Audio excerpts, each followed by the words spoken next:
Hey guys, stick around. We're going to talk about Amazon FBA restocking limits.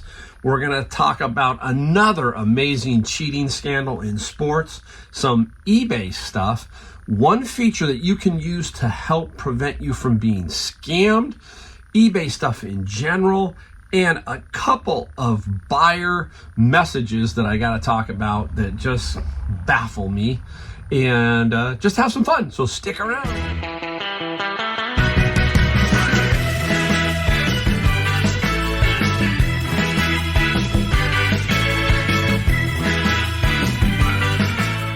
Hey guys, Mike, Gold State Picker in the garage. We got a great video. Stick around. We got a lot of things we're going to cover in this video. We're going to start out with Amazon FBA restocking limits. That's what the title of this is about. We're also going to talk about another huge cheating scandal in sports. We're going to talk about some eBay stuff, eBay feature that can save you money and save you a headache. And we're going to talk about eBay stuff in general and a couple of buyers who, one I didn't accept, one I had to do something with, and I'll talk about those also, and just eBay in general and reselling right now, stuff that's going on. So we're going to cover a lot of stuff in this video, and plus I'm going to show you a couple things I found. Always like to do that, but I'm not going to show you anything I sold, okay? All right. Let's get right into the topic. The topic is Amazon FBA restocking limits. Now, I sell books on Amazon FBA, 98.5% of the stuff. Sometimes I sell some electronics that's sealed, that kind of stuff, but it's mostly books. What are restocking limits if you do not know what that's about?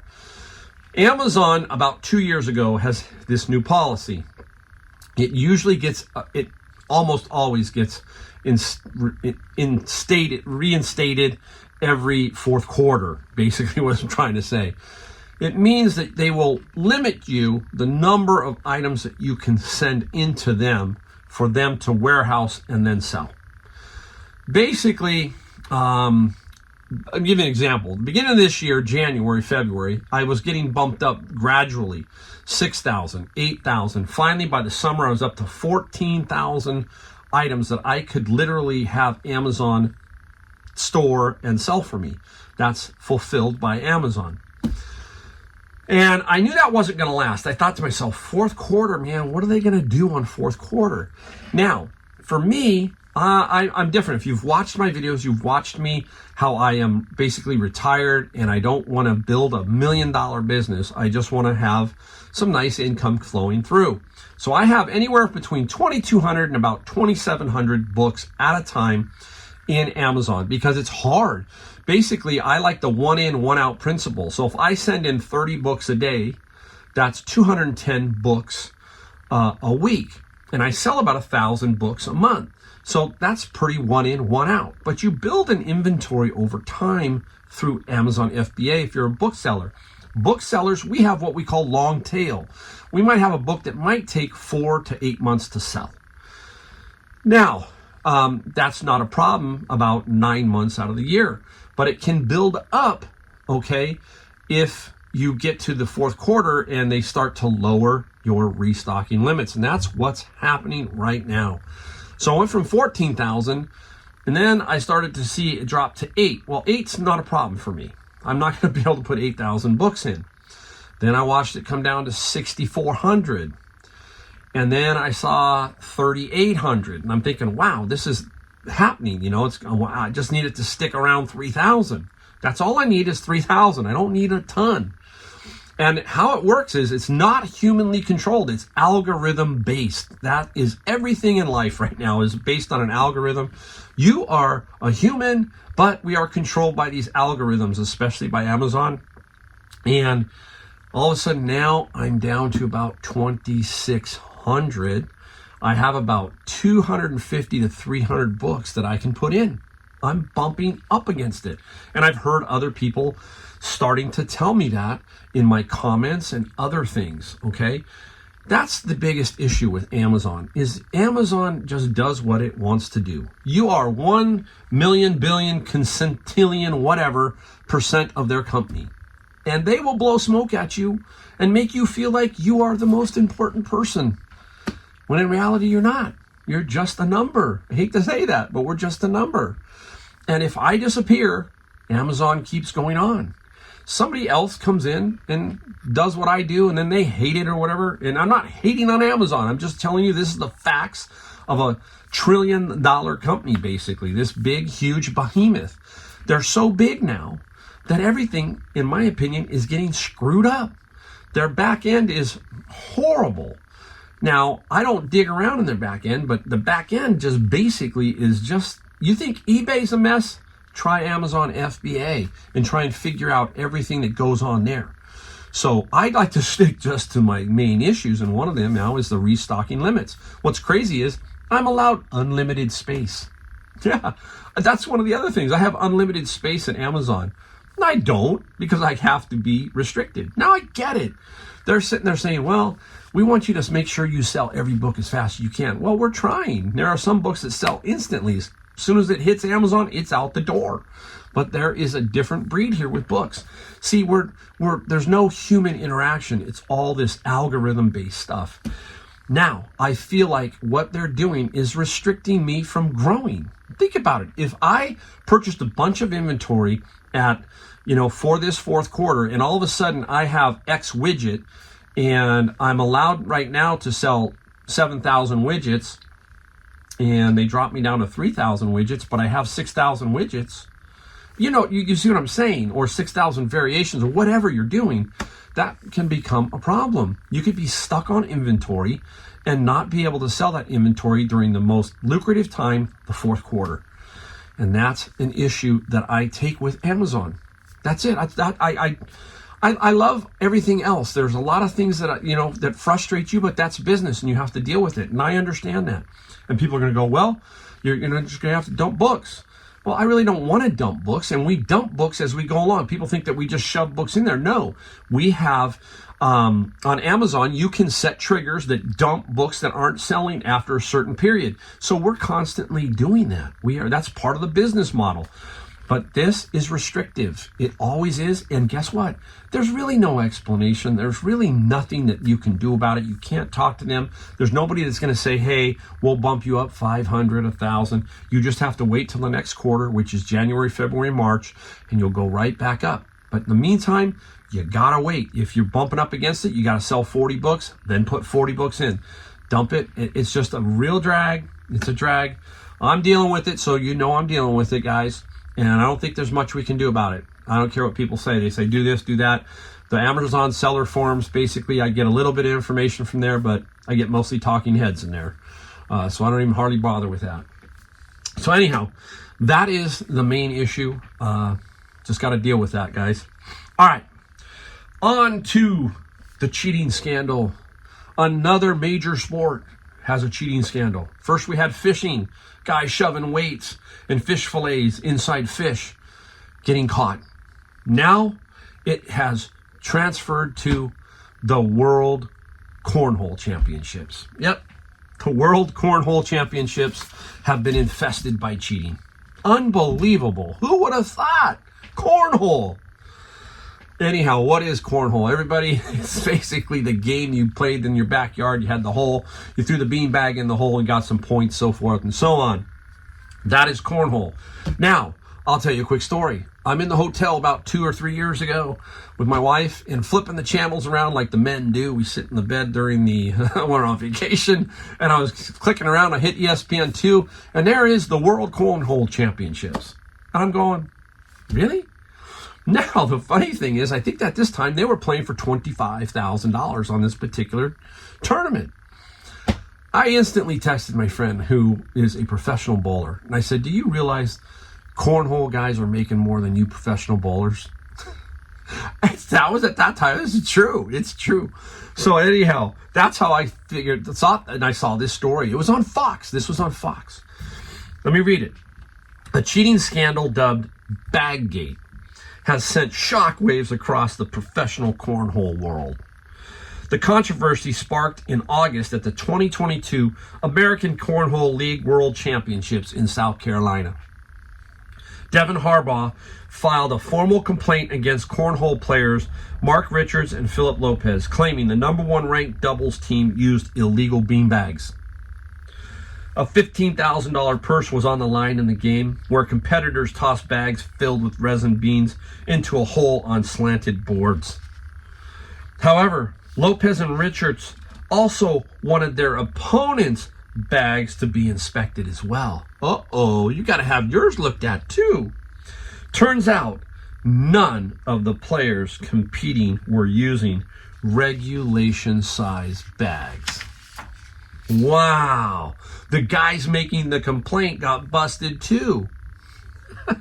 Can't make it up. Officials ultimately determined the violations were not intentional and allowed the contest to continue. The infamous incident, now known as Baggate, has sparked conversations about implementing more strict regulations to prevent the use of non-compliant bags. There you go. There you go. I tell you, folks, it's fun out there. You can always find something to laugh at, right? You can find something. All right. I have to do it different here on this channel. I got to mix it up. All right. Now, let's go into the one feature that you should be trying to use on eBay. The one feature is the video feature. Now, not a lot of you have it, or you're wondering, how do I get it? It's the latest dashboard. I have had it for at least, I want to say 8 months to a year, okay? And the dashboard is a little bit different. And that's another frustrating thing about eBay, is sometimes each dashboard seems to be different. Why one is different than the other, I have no idea. You would think that once they make a switch, everybody gets switched. But it doesn't work that way. So you got to make sure you have the correct dashboard. You will see that you can put in the pictures, and then to the right is a video. So you can then import a video into your photos. The video shows up at the second position. So the first position is your main picture, then the video shows up. Great feature for many things. Amplifiers, anything that creates sound, movement, all of that kind of stuff. I try to use that video feature. It is really, really good. Now, I use it now in a different way also, and I'm going to explain to you right now. Now, I have a friend. I'm going to give you the story of why you want to do it what I'm doing. Now, my friend is a savers picker. He's very good. He's been doing it a lot longer than I have. He has, I think 18,000 feedback. Huge. He's been doing it 20 plus years. Made a mistake. We were in Savers, and he showed me an item he got, which was a brand new looking Denon receiver in the box, sealed. Now, he showed it to me. I picked it up. I looked at it. I said, yeah, this thing was brand new. It's, that's my first impression. It's got tape across it. You can tell. You kind of can tell. You shake it. Those things are rock solid in there. If they don't move, they don't move. And if somebody repacks it, generally speaking, something's going to jiggle around. So I said, nice find. $40. The amplifier was worth at least $500 to $800, depending on how you sold it. He chose to sell it via auction. That's his deal. That's how it goes. I only got one bid. It was $500, and it sold for $500. And my friend decided, hey, he didn't open it, nothing. He just said seal, boom. Mistake number one, right? You're seeing where we're going. He ships it off. About once day after a guy gets it, he sends back a message. This thing's a piece of garbage. It's used. It's got scrape, scratch, all that kind of stuff. I'm thinking to myself, ooh, here comes either a scam or the truth. And you don't know which one it is, right? Because it was not opened. So therefore, you're going to lose every single time. Nothing you can do here. Nothing. And that's what happened. The guy claimed that he could be doing the old switcheroo. Two things you don't have. You don't have the serial number, nothing. You're dead. So it's being sent back. But there's a way that you can at least make it difficult. That's what you're trying to do. Make it difficult on the scammers every single time. You've got to try. They're out there. You've got to think that way. I hate to say that, but you have to think that every person is a potential scammer. Now, what you do is you get the video camera out. I'm going to show you something I got because I said I'm going to show you a couple things I found. Now, let me put this down. This is the item that I found. Okay, I'm going to try and put a picture up there for you and show you what it is. I'm not going to show you the video because it's hokey. If you want to look, you can probably do a search on eBay. Anyhow, this is what was at Savers the other day. And on it, it said, you know, shot chiller. And down here, it said Fireball 2-bottle chiller machine. And now it was seal tape and 2 straps. And I said, perfect. They wanted to crack it open at Savers and make sure it was new. I said, no, I'll buy it just like that. Do not open it. Do not open it. I paid $20 for it. $20, all right? Now, what did I do? What did I use? The video feature. And what I did was this. I had my wife shoot the video. I then proceeded to open the box up like on live TV. Cut the straps, cut the tape, open it up, show the contents, all that kind of stuff in the video. And that then shows them that it was at least brand new, because video is great. You can do that with pictures, you know, show it sealed, and the next picture show it open, but the video is more powerful. So that's what I use for new items that are expensive. That's a $500 item, just like his $500 amp. But now that video is in the ad. So if a scammer's trying to come after me and say it's not new, you know, I've got something to go on. Whereas if I don't, then I got a potential problem. So I got to be very, very careful. So the video feature is cool. Just make sure you got the right dashboard. If you don't, try and call eBay and see if they can hook you up with that dashboard. I know a lot of people have and some people don't, but it's really simple. You do not have to make a fancy video. Shoot it on your iPhone or your other phone. You know, make it about 30 seconds, 40 seconds, no more than a minute, and put it on then just airdrop it, whatever you want to do. It's very simple. It's the best feature eBay's had in years. The new thing that they're doing, which is going to be better, which is, I don't know why it took so long, but they're going to allow us to have 22 photos. So, wow, now we can really go deep into photos. So I love it. All right. Now, before I get into basically what I talked about a couple of people, 2 buyers, and what I did with him, I'm going to show you a couple of things I found real quick. I got these today. This guy is a carved fish, and this is from the famous Big Sky Carvers. Now, I paid $6.99. Missing a tail fin, look at that. But I kind of colored it in a little bit. I don't care. One sold with the fin up here broken, okay? This one will sell. I only basically paid $5, okay? And this guy is not going to give me a ton, but I bet you I get close to $50 to $75. I'm pretty sure. I might get maybe more. I don't know. Now, this one was there next to it. This guy's sweet. I love this one. This is I think a German brown trout. Look at this. How cool is that? I mean, I love it. Look at the rock detail. Absolutely sweet. And this one has the name Carlton signature on the bottom. I'm thinking, guys, this one I paid the same amount. I paid $6.99. This guy here, I'm going to get $200 to $250. I will hold my ground on that. We'll talk about that in a little bit. I will hold my ground.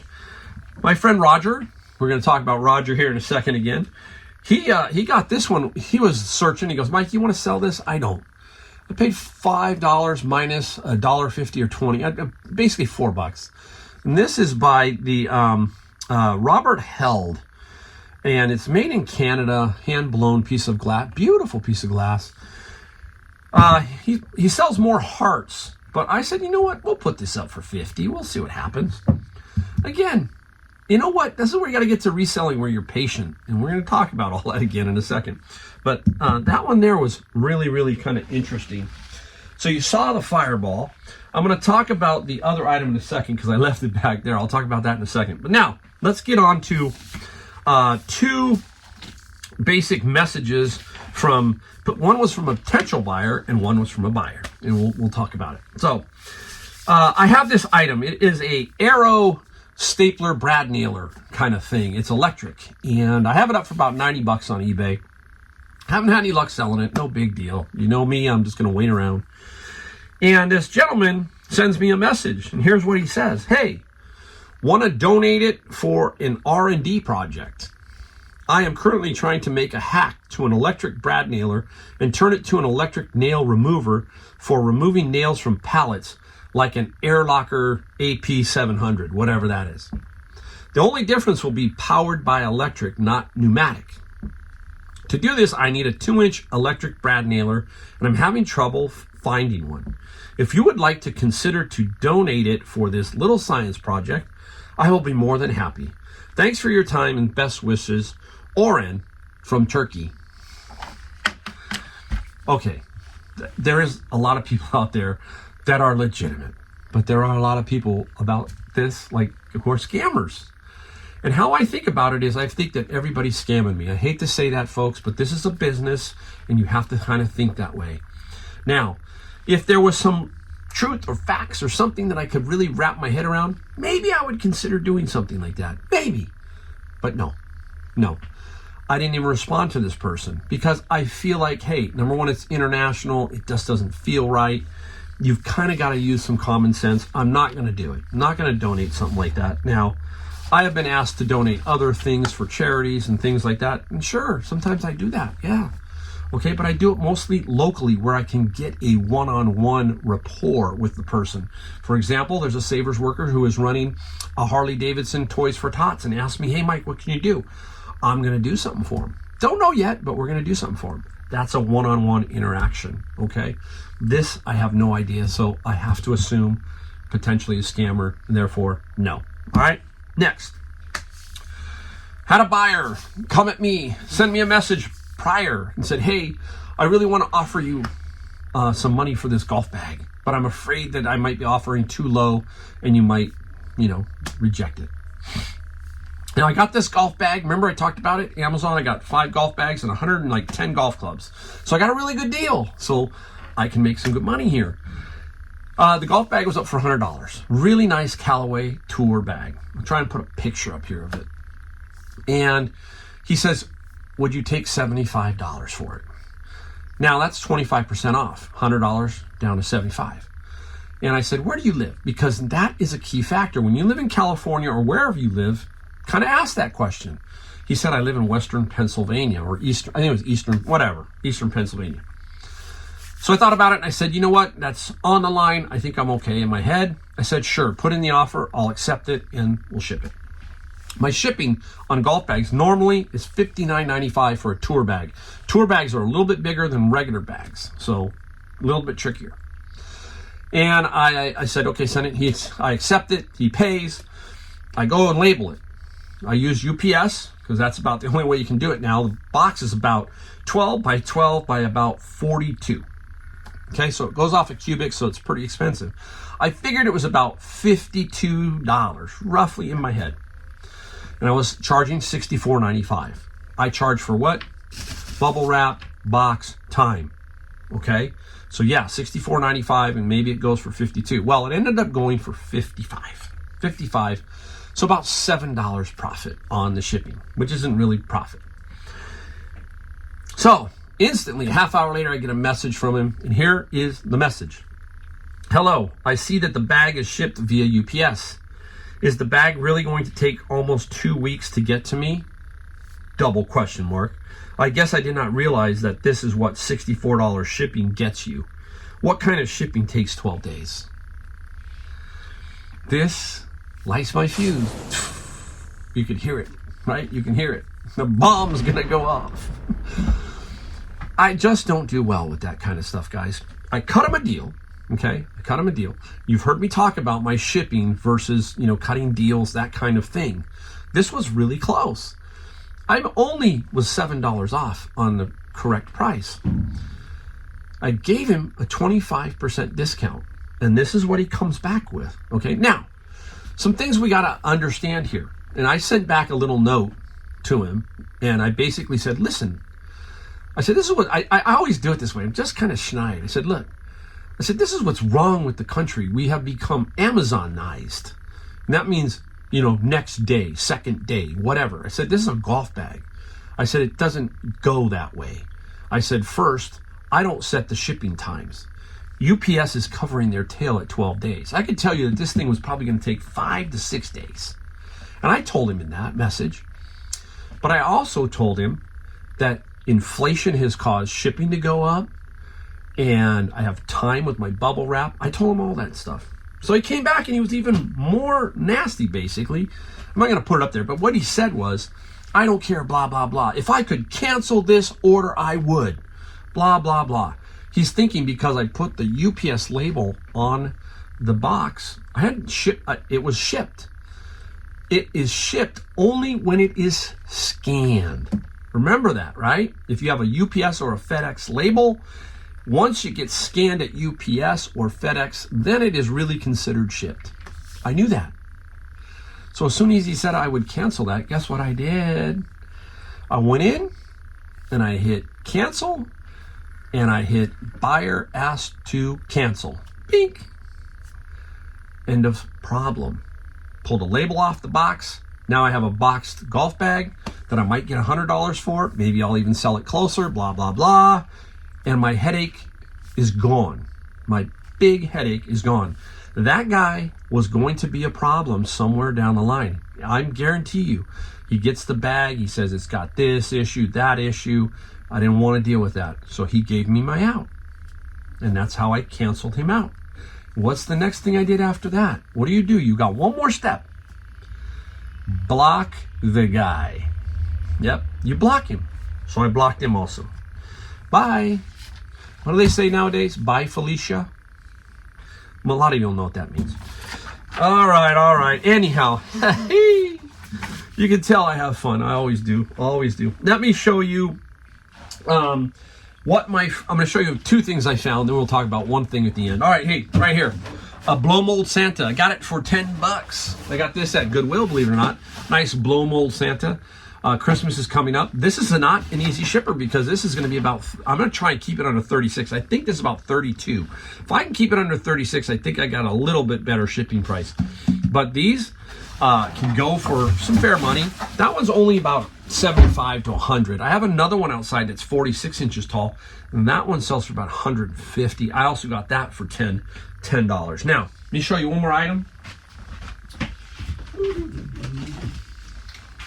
I didn't bring it over, but I'm going to bring it over now. You're kind of going to know what it is, but you don't know the story yet. All right, here's the story.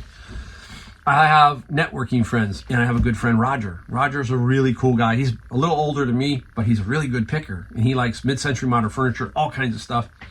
But he's like me. He knows a little bit of everything. So Roger was late at Savers one afternoon, and bingo, in walks this beauty.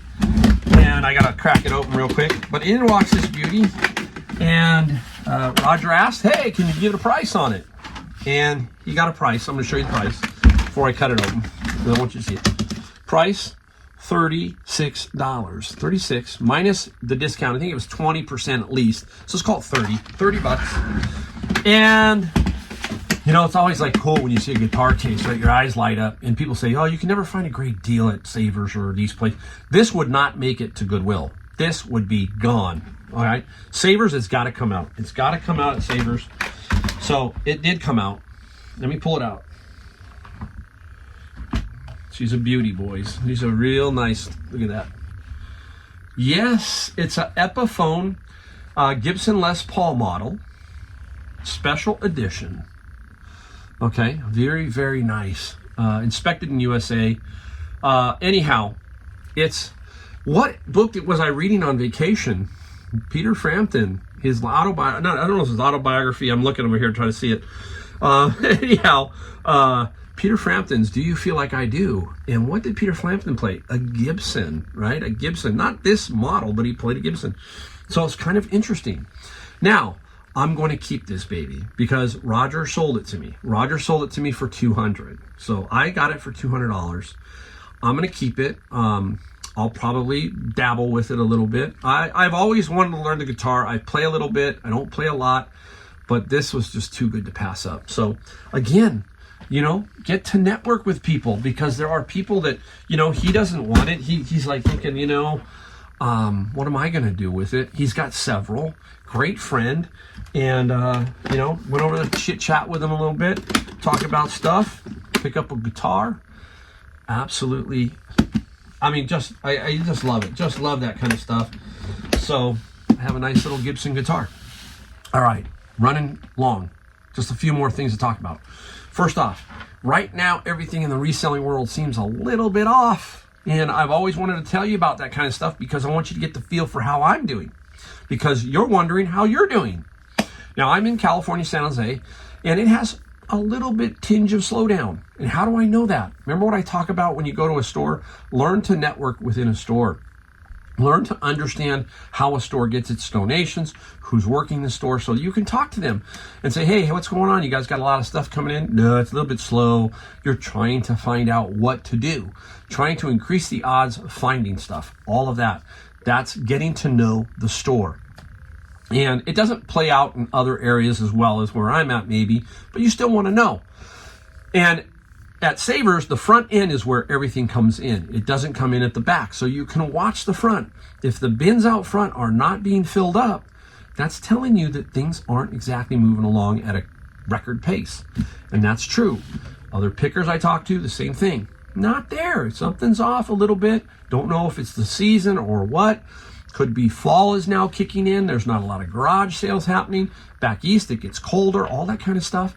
You want to check to see if it's you or if it's some other factor. Right now, I like to think it's some other factor, which is inflation, or the economy, just people wanting to pull back, those kind of things. But you need to have, what we're talking about here is patience. You need to get to a point where you're patient and you're willing to wait on something, not to just give it up for nothing. That's what I'm talking about. The fish, I'm going to put the big one up for 200 to 250. Not sure where, but I'm going to hold my ground pretty well on that. I'm going to try. If I put it up for 250 and someone gives me 225, that seems about fair. So we want to be in a patient situation and not make rash judgments and lose potential profit, that kind of thing. That's how you got to get to your reselling. You want to be able to do that. All right. So yeah, I feel it's a little bit slow. I'm still doing fine because, hey, I've already taken by the time this year's over, 2 months of my year in 2022 will have been spent on the road on vacation. That is basically 8 weeks, and I'm still doing well, still doing great. That's where you want to get to. You want to get to that position in your life. Hopefully that's where you get to. Anyhow, jam-packed video. I love doing these videos. I love doing these kind. This is fun. Yeah, a little long. Just come back, skip back, watch here and there. Thanks a lot. Thanks a lot. Thanks a lot, everybody. And don't forget, subscribe if you would. Thank you. We'll see you next video.